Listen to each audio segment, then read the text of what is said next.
Detective Panda stood on the deserted subway platform, the air damp and cold. A train had just arrived, its doors hissing open, revealing an empty carriage. On the floor of the train, a faint trail of blood led from one seat to the doorway.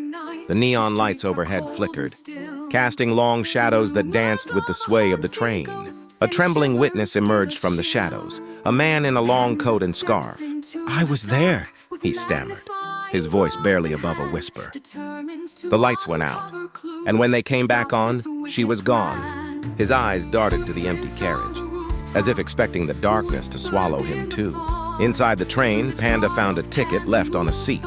Turning it over, he read the words written in faint red ink, "The Final Journey." The letters shimmered under the dim yellow light, almost as if alive. Further down the carriage, he entered car number 13. It was devoid of passengers, save for an abandoned suitcase sitting in the middle of the aisle. A small, fresh droplet of blood marked the floor beside it. The detective opened the case and found a photograph of a station. Empty, desolate, and eerily familiar. The train operator, dressed in a dark blue uniform, spoke with a distant, haunted look in his eyes.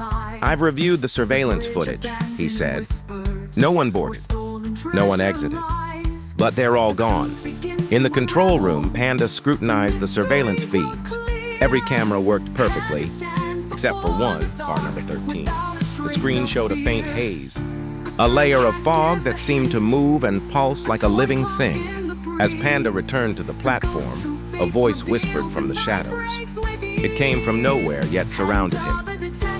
"Don't get on the train." He spun around, spotting a girl in a gray hoodie. Her face was pale, her eyes wide with fear. "I was in that car," she confessed. "I left just before the lights went out. When I turned back, everyone was gone." Inside the car, Panda's flashlight caught something unusual. Footprints on the walls and ceiling, smeared with blood.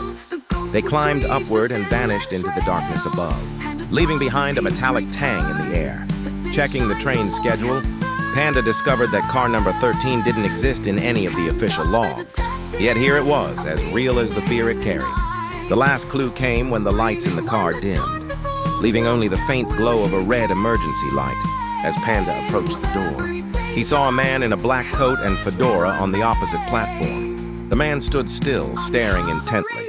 A train passed between them, and when it was gone, so was he. Question for you, the audience. Who or what is behind the disappearances on car number 13? Is it the mysterious man in black, the haunted train itself, or something else entirely? Why does the ticket read "The Final Journey"? The train is waiting, and the next stop might be yours.